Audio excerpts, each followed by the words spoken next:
Hey, everybody. Welcome to the Seth Meyers and Lonely Island podcast. I'm Seth Meyers. And gentlemen, you want to introduce yourselves? Oh, pretty deep into our run here, but I guess, hi, it's Andy. Hey, this is Akiva. Sorry to jump on you, Yorm. May I take the second spot here today? Yeah. This is Akiva. Okay. And this is Yorma. Hey, my dick is little. I have a little dicky dingle. Come on, I got guys, poop that's on my not butt what I because I'm a sound stinky like. little turd guy. No! We talked about this ahead of time. It was a burn on you, Yorm. We talked about it ahead of time, and we set you up, and we just fucking slammed you, dude. And so part of the setup was Andy being very resentful that I asked you to introduce The yourselves. long grift, brother. And you played it perfectly, bro. You seem so mad. The longest of grifts. Anyway, this is Yorma. The Lonely Island and Seth Meyers podcast. I want to throw something out to our listeners, which is this. And maybe by the next episode, we will have been instructed on a better way to do this. But if you want to, in the YouTube comments of this episode, leave some questions. Maybe we'll just do part of our next episode. We'll be answering some of those questions. So if you have questions for the Lonely Island dudes or even me, you know what? Fire away. And I'm sure there's a better way to get your questions. And I'm sure we're going to tell you what that is. We're going to talk about April 21st, 2007. Scarlett Johansson is back to host. Remember it well. You do remember it well, Yorm? Nope. Because you remember nary a thing. 0 things. Okay, good. He was exercising sarcasm. It was a little bit of the old Yormy sarcasm. Classic. All right, so we have a very fun digital short that I rewatched and enjoyed. And I wouldn't have said, it's not top of my list, but I do think about Roy Rules a lot. I know it's a huge part of your life, Andy. Major. So Roy Rules is about your brother-in-law. It's about my real-life brother-in-law, Roy. I guess we should just start off by saying Roy, my actual brother-in-law, is one of my favorite people in the world. Right. I've known him since I was in high school. He and my sister have been together a long-ass time and have a beautiful marriage and a wonderful, beautiful family, whom I love dearly. No sarcasm. No sarcasm. It's hard for me to sound sincere Yeah, but yeah. because I'm all mangled up inside. You know what I mean? Mm. Sure. Got a hard run of things. From Keith always bullying on me, wailing on me. Shut the fuck up. God damn it, it's happening again. Seth, save me. I know I Yorm can't step in. won't. I can't step in. This is I your love it. dynamic. Anyway, I love the heck out of Roy. And I don't remember exactly when the idea was first breached. I remember this, though. Part of what prompted this was us being like, we were tired. Then maybe I'm misremembering this. I probably am. But I remember us being tired of having full crews and moving at the speed of like a crew. So at least for me, I was like, let's pare this down and get back to us with a camera. It was a conscious choice to do something kind of run and gun and low stakes. We weren't swinging for the fences. And I think for us, I mean, look, we were still actually relatively early in our run at the show, but we didn't understand that or how it was going to feel over the course of time. So it was like, hey, let's do kind of a weird one. And by making it actually personal, that was a totally new move for us. And the idea of doing a song about my actual brother-in-law just kept making me really laugh.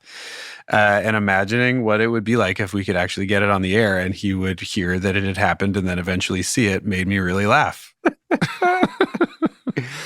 I want to note, again, it's end of the season, and this episode and the next, we'll be talking about your final 2 digital shorts of this year. Yorm, you said you were tired, and the next 2 we're going to talk about have a real patina of tired on them.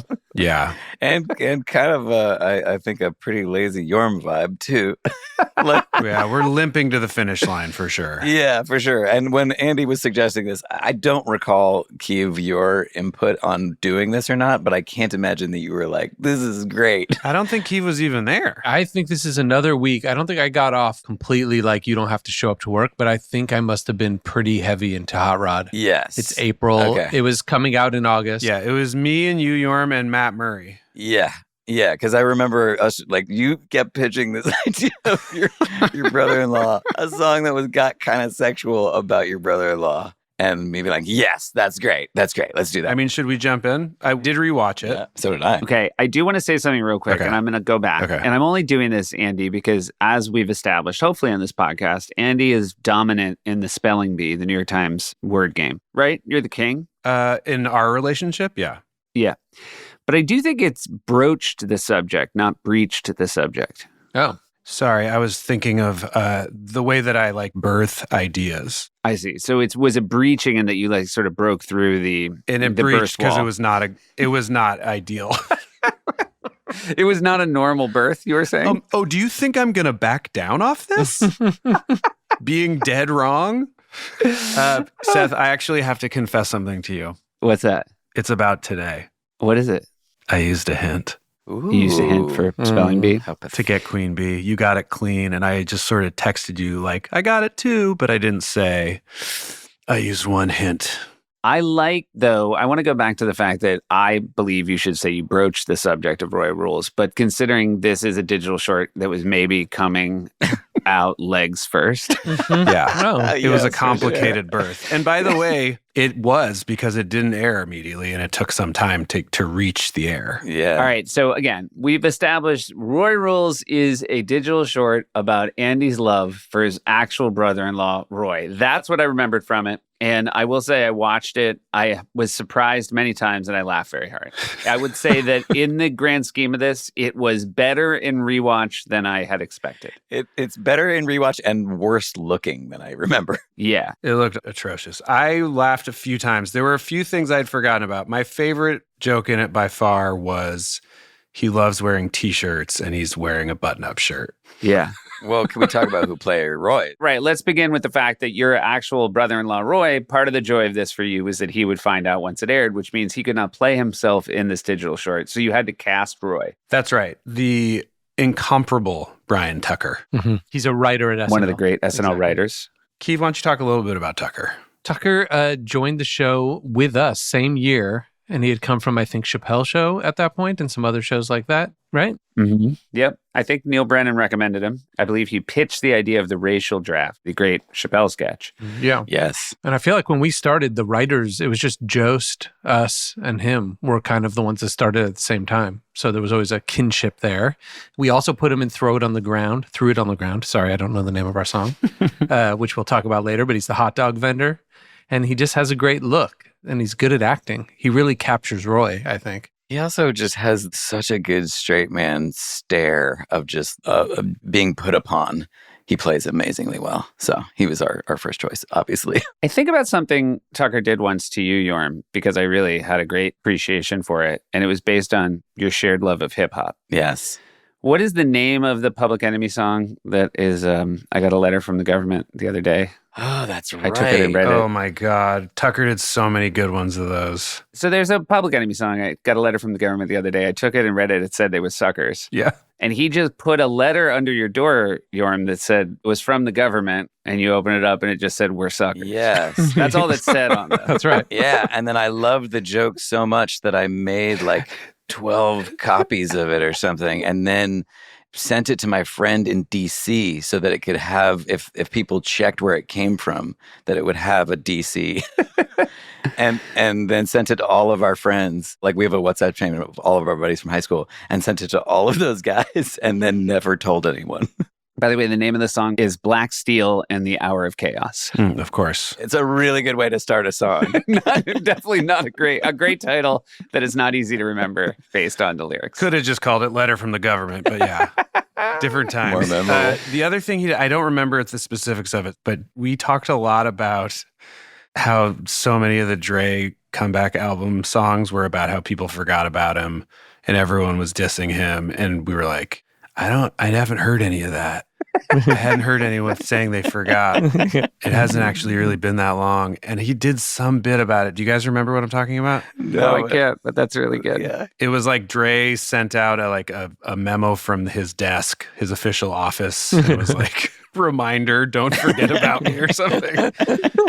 There were a lot of really reverse engineered rap lyric bits that Tucker would do and slip under our door. Also, if you watch Roy Rules, the fun thing about Tucker's incredible sort of encyclopedic rap knowledge, and it should be noted, was one of the great Keenan collaborators in his time on the show. Oh, yeah. Always. Wrote better stuff for Keenan maybe than anybody. That's saying a lot. Tucker looks like the whitest white guy of all the white guys. That's also his real family in the video. It is. Truth. Oh, yeah. His kids. That's his apartment. We spent nothing on this video. Shout out to Tucker. I definitely had a moment of realizing because his daughter's in one of the shots, and I'm like, that person is probably out of college. Yeah. For sure. It was 15 years ago, right? More? Yeah. Yeah. Tucker looks the same. And then the shocking thing would be to see what his daughter looks like now, for sure. Probably a lot like Tucker. So Roy Rules starts with a very, I would say first verse, Andy, is just loving Roy for his very simple things, simple ways. Yeah, just a good guy, like a nice addition to the family. Yeah. All true. No sarcasm. Then it becomes a very sex positive, I would call it. Yeah. Thank you, Keith. Did you know there's over 1 billion people in the world? There's over 1 million in New York alone. But the only one I'm into is my brother-in-law, Roy. Roy rules! He's married to my sister. He wakes up in the morning, watches Dora with my niece, and then Max on bananas. Roy rules! He works out in the morning. He runs in the park and he does a bunch of crunches, so he's got a killer body. I'm so glad my sister married Roy. He gets along great with the whole family. He's hardworking and great with kids. Oh, and also, I want to have sex with Roy. There's a lot of contradictions in the song, which I think is something about it that I like. Mm-hmm. I keep talking about how I want to have sex with him, but then I'm not interested in him sexually. Yeah, it's a little confusing.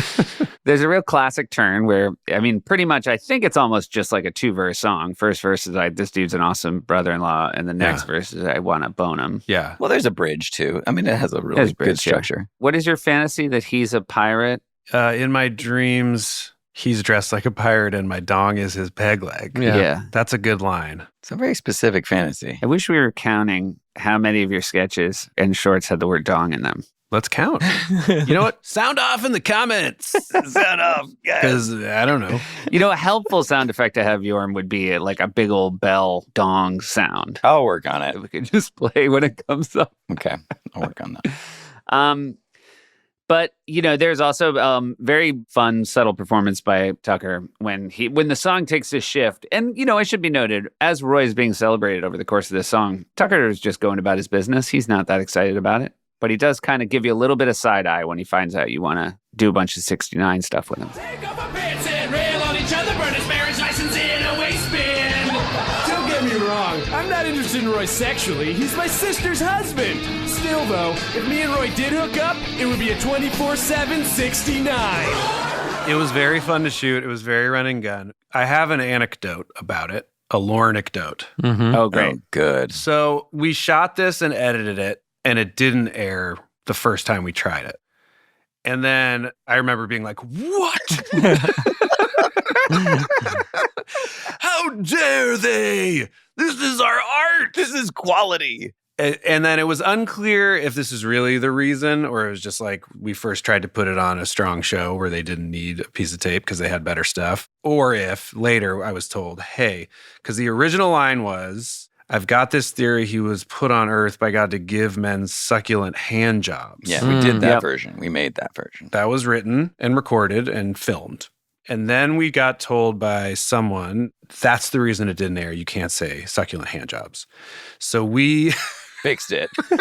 spent a good hour pitching replacements. By the way, furious Yeah. the whole time. Fucking unbelievable that they would make us change this. And it got to the point somehow that I was on the phone with Lorne because he wasn't at the office. But we were like, hey, we need to lock this in if we're doing it. So I was so Poor Lauren. childish. Just picturing this conversation. So I end up on the phone with Lauren and I'm like, hey, so we're trying to fix, succulent hand jobs. He's like, uh-huh. And I go, how would you feel about succulent rub downs? And there's a long pause and he goes, I could live with succulent rub downs. And I go, okay, All right. great. All right, Thank thanks, you. boss man. And we hung up. I remember as soon as I hung up, me and Yorm started laughing so hard. We were like, what is our life? What is this job? What is the job that we, realizing how mad we were about it, and then realizing we just talked to the boss about changing hand jobs for rub downs. That's a forever Lorne moment for me. I can live with succulent rub downs. If Lorne was being investigated by the feds for some sort of insider trading thing and his phones were tapped and there were two dudes in a van outside his house just with headphones on. Just listening.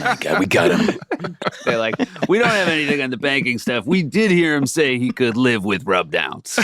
Rub downs is funnier too. It was surprising, and I was relieved when it said it. I'm with you. Yeah, it is better. They were right. What was the name of our censor too that we love? Betsy Torres. Yeah, Betsy Torres. Yes, that we spent a lot of time with, and she would occasionally like really suggest horrible replacements for things where you'd be like, "My God." That was the great thing about Betsy, is that she would sometimes be offended by a sort of modern bad word, and then she'd pitch something from 50 years ago that had aged so badly. That was like disgusting. You're like, "Oh God." 1,000 times worse. In her defense, she was representing what the censors and everybody went by, you know? I have nothing but love for Betsy Torres, and I also think that as far as censors, network censors go, when she tracked you down, it was always with a real, let's try to help each other out here vibe. Yes. You know? But she would sit with us for every song and literally be like, there, I can still hear an F and there's some K in there. I can still hear it. Oh, that's great. That is really good times. The nice thing at the end where you admit in the body of the song that we have not been seeing the real Roy the whole time, and then you show a picture of Roy. Yes. And then there's a really funny, you basically make the case, you ultimately fill in a blank that you feel the audience has had, which they've been looking at Tucker and they don't quite get why you want to have sort of so much sexual relations with this person based on how Tucker looks. And then you show a picture of Roy. And, you know, with all due respect to Roy, you know, it's not like young Gosling or anything. It's a nice picture from his wedding. Yeah, better. Agreed. Better. But then what is the line Andy says on it is like, so I guess now you understand everything I've been saying. Like as if the photo was... Look at this hot tamale. You know you want a piece of this. You now see why this was very necessary. Yeah. It makes it all make sense. Wait, Andy, how did you get the picture? Did you tell your sister that you were going to do this beforehand or no? I think I just had it on my laptop. It's from their wedding. You can see a little bit of my sis in that pic. Yes. And, you know, it was a special time in our family, for sure. What was the family reaction like across the board? That's the part I want to get to. Okay, so I haven't heard what I'm about to play. Oh, great. Oh, good. I hit up Roy right before this and said, send me a voice note. So let's just see what he said. We're going in cold. All right. Don't judge him. Here we go. Don't judge him.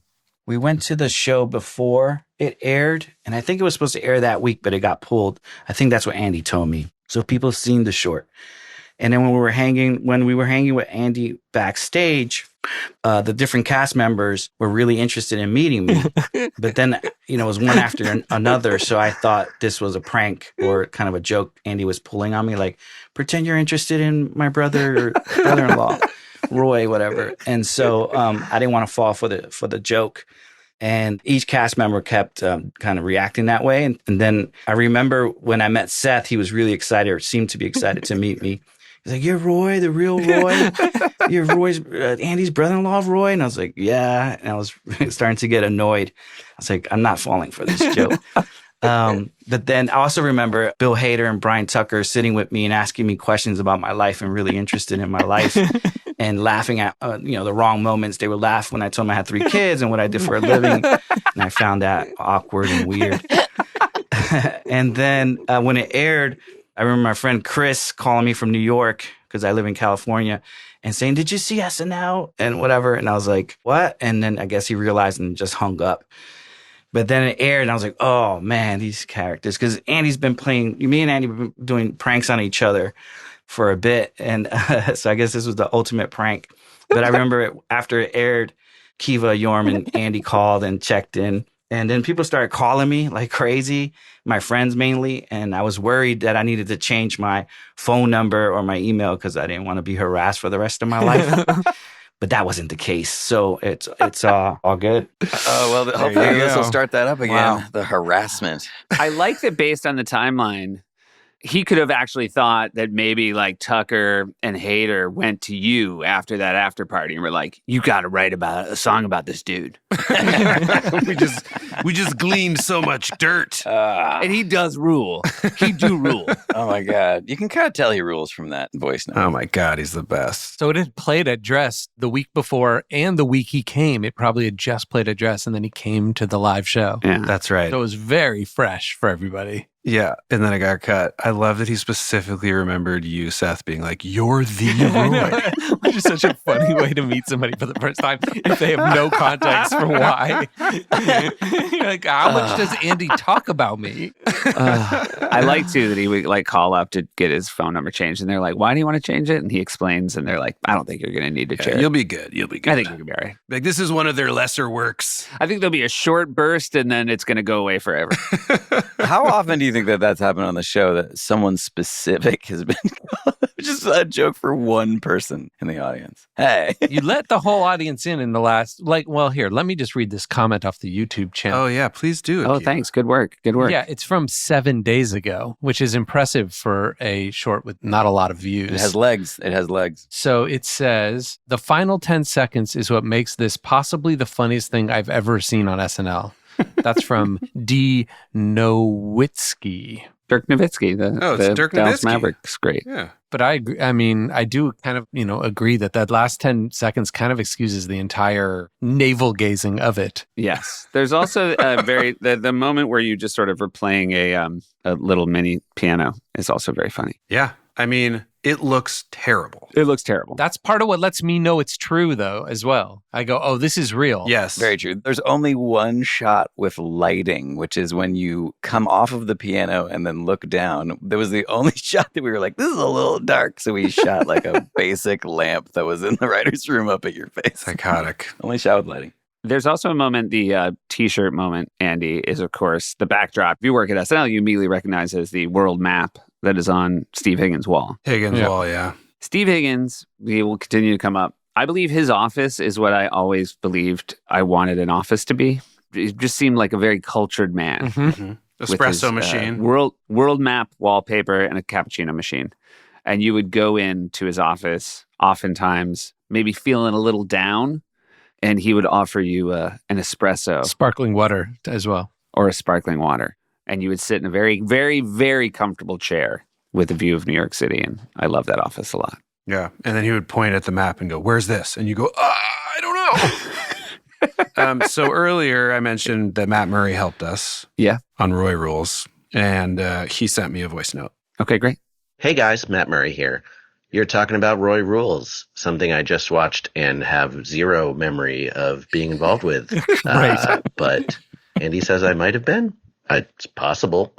I tend not to really remember much of what I did at SNL, either through a combination of stress or shame or booze. But it's possible. I'm going to say it was possible. It was a pretty tasty riff, though. I do like the melody of it. So if I was involved in that, then I did a great job. All right, bye.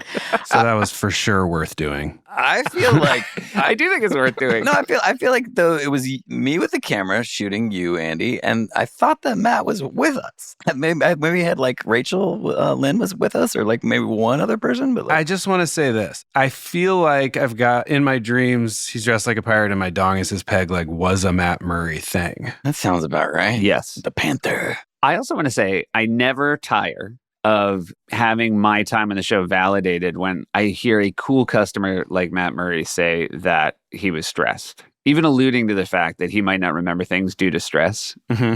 I feel I'm like, while I hate the fact that he was stressed, it's very validating and rewarding for me to know that I was not alone, because a lot of people hit it very well. Yeah, he hit it very well. I had that with John Solomon. John Solomon was like that to me too, because he always just seemed so even keel. And then at one point, I heard he like went to the hospital for like heart palpitations. And I was like, oh, good. Support for the Lonely Island and Seth Meyers podcast comes from Mando. What's the most valuable thing in the world to you guys? Well, for a pitcher in baseball, it would be bulking. You know what I mean? Nobody wants to bulk on the mound. My sports guys know what I'm talking about. What's the second most valuable thing in the world? It's time, guys. We're running out of it. So, managing and worrying about body odor, that's something you don't want to take up your time. I'll tell you a little story, and I'm not going to name names here, but sometimes when you're in the studio fake rapping or frapping, you can get a little bit smelly. And again, I don't want to name names, but sometimes your friend Andy will say to you, "Yorma, you smell terrible on the mic." And you'll be like, "Shut up, dude." Anyway, that doesn't happen anymore. Not since a nameless person switched to Mando whole body deodorant. It's just freed up so much time for this person. You know, it's effective, it's long lasting, and here's why. Mando doesn't cover up odor with heavy fragrances like other deodorants. Give yourself the precious gift of time and get yourself some Mando whole body deodorant. Mando's starter pack is perfect for new customers. It comes with a solid stick deodorant, cream tube deodorant, 2 free products of your choice like a mini body wash and deodorant wipes, and free shipping. And we have a discount code to help you get hooked on my favorite new whole body deodorant on the market. New customers will get $5 off of the starter pack with this exclusive code. That equates to over 40% off of the starter pack. So use code ISLAND at shopmando.com. That is SHOPMANDO.com. And don't balk on the mound, metaphorically, anymore. Support for the Seth Meyers Lonely Island podcast comes from Game Time. Yorm here. You know what I love, you guys? Culture. Music's a part of that. I'm going to tell you a quick story. I went to a concert once to go see my brother's band. Don't remember how I bought the tickets, but I did because I'm a nice brother. Brought my 5-year-old, and that turned out to be a big mistake because I didn't know where the venue was, couldn't see it on the app. It was all muddled, and I ended up taking the train there, then was behind a pillar the whole time. Probably should have just put myself on the list, had my brother do that. Anyway, with killer last-minute deals, all-in prices, views from your seat, and their lowest price guarantee, Game Time takes the guesswork out of buying concert tickets, which is what I should have done. Last-minute deals. Save up to 60% off buying last minute for sports, concerts, comedy, theater, etc. So many different kinds of events, guys. Get panoramic views of your seat in the app before you buy. It's the lowest price guarantee, or Game Time will credit you 110% of the difference, which is amazing. Your purchase is covered with the most flexible customer service policy in the ticketing industry. Take the guesswork out of buying concert tickets with Game Time. Download the Game Time app, create an account, and use the code LONELY for $20 off your first purchase. Terms apply. Again, create an account and redeem code LONELY. That's LONELY for $20 off. Download Game Time today. Last minute tickets, lowest price, guaranteed. Game Time! You guys, that was in the Scarlett show. Scarlett was not in the sketch. Yeah. We didn't shoot it that week. It was filmed 3 weeks earlier, as we've discussed. Of course, right. And that's why I can't figure out where I was either, because whatever week I wasn't involved was not this week. Yes. But no host. There was a host the week it was shot, and there was never going to be a host sketch. I do want to talk about Scarlett and Andy's work together in this show, because something historic happened. Oh, you talking about Kuatos too? I'm talking about Kuatos too. Yeah, good stuff. Here's the thing about Kuatos too. You know what? I do feel like we should probably end on Kuatos too. Yes. So I do want to hit a couple other small notes in the Scarlett show. Okay. Your Sanjaya impression really did burn hot for a couple of weeks there. Just a few weeks after you appear on Update, you were back in the monologue. You were singing Something to Talk About, the Bonnie Raitt song, with Scarlett as Sanjaya. I had a hot show then, in the monologue, and a Kuatos, and Roy Rules. And I guess that's maybe all I have to say about the Scarlett show until her and Fred did another one. This time is Marble Columns. Fantastic. Oh, yeah. She gets an applause break as his daughter, Lexi. Killer. The way she talks about columns. Is it this one and that one? This one and that one. It's the best. You gotta get yourself some marble columns. You don't believe me? Just ask my daughter Lexi. Look at these columns. Look at this one. Look at that one. Can you believe it? You could stick these things everywhere. They make your house look like a palace, like a castle. People are gonna look at your house and go, who lives there? The Pope? What is that? Oh, I will also, Yorm, throw me over to Seth's Corner real quick. Okay. Seth's Corner, you're all invited. Seth's Corner, it's happening right now. Take it away, Seth. Jost and I, it should be noted, we worked together on this sketch. It was a bad sketch, okay? Yeah. And yet, Scarlett overlooked that. Sweet. And did take his hand in marriage. So it couldn't have been that bad. Yeah, she married him despite the sketch. I do not want to go into this sketch. It was just a very average sketch. It was not particularly inventive. And I was in between dress and air. Maybe I think it was during air. Sometimes during air, you get the word that you have to find 30 seconds from a sketch. Yeah. And so I went down to the booth to basically give changes to the script supervisors on the show. I had a great and continue to have a great relationship with the people who do scripts at SNL. I think they have one of the hardest jobs on the show. Yeah, for sure. I love them very much. I think that they had a great amount of respect for me. I think I was one of the better people as far as getting my changes in on time, had good handwriting, the kind of things they look at and judge well. Respectable qualities. That's definitely the kind of stuff they factor when they're deciding who gets the Mark Twain prize. Yes. Good penmanship. Point being, somebody, as they were taking the notes, somebody felt very confident that this was Joe's sketch and not a me and Joe sketch. And they said something super snarky about the sketch right in front of me. I would like to also point out what they said was the fairest of hits. My God, yes. But it was not, it was deeply not cool to say something mean about a sketch right in front of the person as he's being you changes. And to this person's credit, the next week, I'm sure what happened is I walked away and they were informed of the mistake they'd made. And this person came to my office the following Monday to apologize. And everything about it. It was an honest mistake, a fair assessment, and so professionally handled. But I do remember when they came to my office, my whole take was like, yeah, and by the way, I'm sorry we wrote it. It was an equal exchange of apologies. My take was the hardest part about it was just how true it all was. Oh my God. It hurt in its accuracy. Everyone at the show talks shit about the show. Yes. Like, you forget that every department, the moment the door is shut, they go, they're like, I got to make wigs for this fucking terrible sketch. Yeah, exactly. Like, everyone and every department. Guys, I feel like I've established where I stand on where I historically stood on Kuato. I rewatched Kuato 2 today. It's a masterpiece. This is a full turnaround. Whoa. I laughed so hard. That's not what I expected you to say. I feel like you did the first Kuato, and then I was just a walking diss track about the first Kuato. And the second Kuato is a response to my lame-ass disses. Yeah. And it just I felt very put in my place. It was our They Not Like Us. Yeah. We just doubled down on everything. Is that what did it for you? So first of all, it starts the way through time immemorial SNL sketches have started. It's two couples, very nondescript suburban home. Thanks for dinner, you guys. It's so nice to have a home-cooked meal every once in a while. Well, truth be told, we had ulterior motives for inviting you guys over. Yeah, Danny and I have something to tell you. Oh my God, I knew it! You guys are getting married! No, it's not that. It's just, I've got a Kuato. What?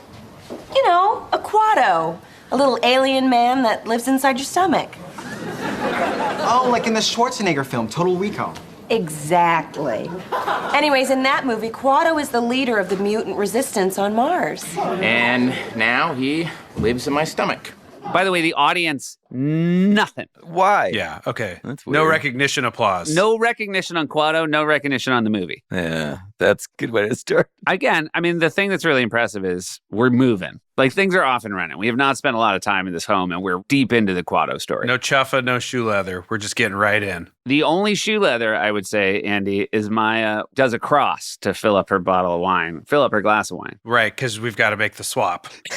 There's a definite Kuato swap happening because we have a very slow talking Maya. Masterful. I think I better just show you. Yeah, you guys might really want to have another drink. I think you'll like Kuato once you get to know him, though. I mean, it can be a little disarming for people when they first see him, but I guarantee you, I really think you're going to like him. Uh-oh, here he is. Oh, here we're ready to cut to him. And again, one of the great things about Kuato is I don't know what era specifically his slang is from. He immediately comes out and says, "Aw, snap, Kuato in the house." I mean, all of our stuff was early 90s, right? Right. Early to mid 90s? Yeah. Early 90s Bay Area slang. Like when Andy says Zarks, for instance. That's not a normal slang word. That is specific to It's the... not? Zarks? No. So, aw, snap, Kuato in the house. Immediately, I will say, immediately today I'm laughing. Amy, oh my God, what is that thing? This is maybe, chisel this on a tablet and put it in the next pharaoh's tomb to save. God, what is that thing? Hey, lady, take a picture. It'll last longer. But seriously, any of you Quades got a smint? My breath is kicking harder than Adam Vinatieri. Oh, good. That's just like a great sentence that you've never heard before. Keep it topical for the Seth man. Keeping it topical. Yeah, he still likes mints. Fred says, seriously, Susan, that thing is really gross. Again, Kuato's going to continue to keep it topical. Thank you. Whatever, Quaid, you're no Carrie Underwood yourself. Hey, but all jokes aside, he knows he's joking. Yeah. He knows he has a sense of humor. Hey, but all jokes aside, what's the status on that smint snaggage? He's the life of the party, and he knows it. That's kind of his He attitude. just asked for the smint, too. It's really too early to follow up. Then there's a really nice move. Amy, how can you live with that thing? It's vile. Kuato, you know what, lady? You need to talk to the hand. Do you remember what the follow-up to this is, Andy? Because there's an ear in the hand. That's where I hear. Yep. Yeah. Is it exactly that? Yeah. Yep. Because there's an ear on the hand. Seriously, that's where I hear stuff. We see there's an ear on his hand. Also, where I hear stuff. It's just a practical request. Again, we mentioned earlier how you like to use dong. There's another word you enjoy, which came up in the next line. Now, of course, Bill is no longer in the sketch. It's a dummy of Bill that looks like it was going to be ready the next day. Mm-hmm. Yeah, pretty bad dummy. Like it was like they ran out of time to make the head look like Bill. Yeah. It should be noted you're not spending a lot of time looking at the dummy because Kuato does draw the eye. No, but you notice. You do notice, though. He does. Kuato yells out, hey, who wants to see me take out Danny's wiener and sing into it like a microphone? He's in the perfect spot for it. I gotta say, I'm sort of bummed you didn't get to see that happen in the sketch. Then Maya says she has a Kuato. She goes back, sits down, says she has a Kuato. The longest two-shot of Fred and Amy having to react to the Kuato switch. Yeah. And again, the only world in which Kuato likes mints is, of course, the first Kuato sketch. Yeah, it's reoccurring. It's playing red hot. Like, everything gross about the Kuatos, the audience is going for. I can't tell if you're being sarcastic about it. And then Scarlett comes out. Bust out the motions, it's a Kuato party. Hey, babe. I thought you'd never get here. These Quades are a real snooze fest. He said it. And check out that one. He looks like his neck took a dump in zero gravity. Hey! Nice one, Quade. High five. Okay. Wait. Okay, it's very difficult because our arms are so small. You guys have tiny little arms, and you're struggling to high five. People are really enjoying that. Yeah, that's good stuff. Amy says they're gross. Scarlett says, easy, Quaid, you're no Carrie Underwood yourself. And Andy goes, that's what I said. That's what I said. Yeah, they're made for each other. Yeah, they're soulmates. And then, of course, it turns out that you've had a smint, and she's kind of interested in you guys. And then you guys, the Kuatos, start making out. It's a lot of fun to watch you guys get close. Mm-hmm. And then do you remember what happens, Andy? I do remember. Mm-hmm. And there's something that happened on accident, I believe, that is my favorite part of the sketch. Oh, I don't know which part happens on accident. We wrote it as everyone starts throwing up, right? Mm-hmm. Yeah, Amy and Fred start throwing up. Like that crazy throw up. As we've established, it's never as much fun as you think it's going to be because people have to hold their hands crazy because the throw up's coming up a tube on their arm. Yes, although as kids that grew up watching SNL, there's something so funny because of the nostalgia of seeing cast members do it that way. Yeah. Holding their hand to the side of their mouth while it shoots out from behind their hand. Well, it sputters out. You know how you always hold your hand up to your mouth when you're throwing up? Nostalgic. And then two cops walk in, right? Yeah. Hey, dear It's sister. Will and Keenan or other people at the party. They just walk in. They're not cops. Oh, okay. Good. That's good. But they walk in and immediately vomit. Yes. So, but in the script, I believe, and I could be wrong, they come in and say a few lines, then see it, and then start throwing up. But what happened on air was they came in, and before they got their lines out, the barf started firing. So it turned into actually the best cut to ever, which is just the best. Two people you haven't seen in the sketch walk in and immediately start throwing up with no words. It's fantastic. I'm so glad you said that. It's fantastic. And I am looking at the script, and yeah, they did have a line. Yes. What was the line? Hey, guys, sorry we're late. Traffic was the worst. Oh, God. Yes. It's so much more funny not to know. Just to be like, and then 2 more people come in to throw up. And by the way, if you had written it for it to be the way it was, the timing would not have been that good. No, Correct. absolutely. Correct. It's so good. Like everything about it is incredible serendipity. And it's really funny. It's such a perfect sketch. And the part that is the most shocking to me is that neither Smint nor Molson ever gave us any free product based on it. That is weird. Nothing was sent to us. No thank you. You know? Now, it's interesting to me that you would think a major brand would like the association with Kuato. It made me laugh so hard. I like that I've matured into having a completely immature sense of humor, but it's great. Now, the other thing I'm realizing is maybe they cued the vomit fast because the show was running long. Because also I'm looking at the script at the end. Do you remember who comes out at the end? Oh, Arnold Schwarzenegger comes out at the end? Yeah. Daryl comes out as Arnold Schwarzenegger. And that's kind of muddled too. Well, yeah, it's like he had a long thing about, I want to speak to you about education. The Kuatos in this scene represent the students of California. Just like a weird long thing. Yeah, I thought it all got truncated for time, and that's why it got super weird. Yeah, because he runs up and goes, I'm Arnold Schwarzenegger. I wrote this sketch. Yeah. And then he holds up his hand and he has an ear on it. That proves it.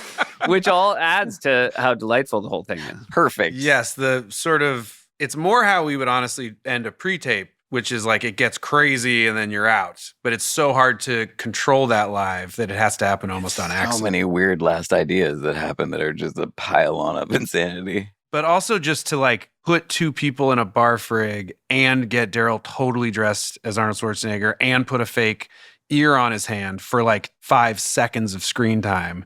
You would not normally do that. Like, that's probably why we had a long thing for him as Schwarzenegger, is to make it worth putting him in it, you know? Right. But in the end, it actually maybe is kind of mercifully short. Wait, because I didn't see this one, though, is the audience actually liking it? I couldn't tell if you were being sarcastic. Yeah, so they're really enjoying it. They love it. They are enjoying, I mean, let's be clear. They're enjoying how gross you guys are. You're trying to kiss, high five. And they are not as on board with the idea that Kuatos are into Smints and Molsons. Oh, that's weird. Yeah, that's not the stuff that sticks. But it did stick, Andy. It stuck with us. Because let's be clear. Much like how we said I cannot hear the word gold without thinking of Kristen Wiig saying it. And don't get me wrong. I'm not hearing the word Smint and Molson as often as I hear gold. Mm-hmm. Yeah. Smint and Molson are forever tied to Kuato for me. I was recently in foggy London town, as I've mentioned right. a few times in past eps. And there were multiple people on set that would go, would you like a Smint? Because sometimes you get offered, as an actor, a mint post-lunch or whatever. Would anyone like a Smint? And I would go, whoa! Is it a British mint? Yeah, is it bigger over there or something? On this particular set, Smints were flying like Smints. It would be so funny to me if every time they offered it, you thought they were bringing up Kuato, the sketch. He did, clearly. They're like, do you want to swim? You're like, yeah, haha. It was a lot of fun. I'm glad you liked it. A lot of fun. I'm 5% embarrassed to admit it occurred to me. Smints are UK based. Smint website is a .uk. And it was 1995 that they were invented, or whatever you want to call it, in the UK. Invented. I wonder if you're allowed to say I just invented something. Smint. Well, mints existed. We know that. We should be clear for the kids listening. Mints were around before 95. But not Smints. Smint was for sugar-free mint. So I would say, Andy, if you get offered a Molson in Canada or a Smint in foggy London town, it's probably not Kuato related. Not Kuato flip related. it. If you flip it, if somebody's offering you a Molson's in foggy London town, that's a Kuato head. Damn right. Yeah, deep. Yeah. Now, on set, and I apologize for my ignorance, are they bringing the Smints around on a Smints trolley? No, it's oftentimes hair and makeup as a courtesy. We'll be like, Gotcha. Would you like a mint? Would you like a toothpick? Like post-lunch stuff. It seems like a courtesy, but also like a courtesy for them because they're looking at your face and probably don't want to smell your, like, whatever you just ate. And getting in all close to fix up all of your blemishes. And do they say things like, your breath is kicking like Declan Rice or Harry Kane? Do they sort of make it more modern? Yeah. I mean, these days, probably Jude. Do they make it more modern? Your breath is kicking like Jude Bellingham. Yeah, exactly. AKA well. Oh, it's kicking quite well. It's kicking well. Real quick, Roy Rules, it should be noted, in the digital short brackets, Roy Rules did make the final 64. It was a 15 seed. And it feels about right. Yeah. I'm sure there's a few that made it further through that I personally like less. I'm sure. I think that for the songs, It does feel like a song on a concept album where they're all songs about a guy named Roy. And you kind of are like, yeah, there's no good singles on it, but. I mean, musically, it's not good on purpose. So it's an album track? Yeah, it's an unhinged character guy. Yeah.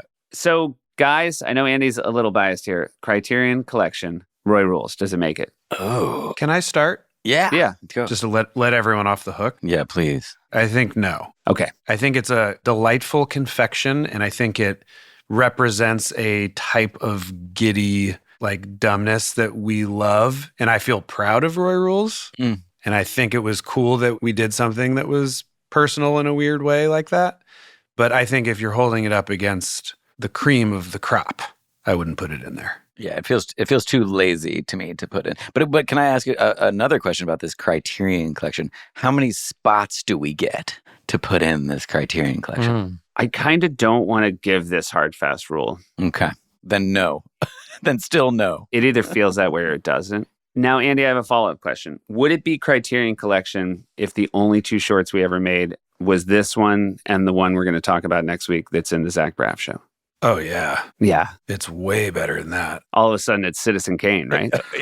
For sure. Roy Rules is funny. Yeah. It's funny. And it's got a beginning, middle, and an end. It escalates, and it's got a couple laughs. All right. This is, I think, what we call a reverse tease when you start talking How about bad the next next week one is. that Stay tuned. Tune in next week.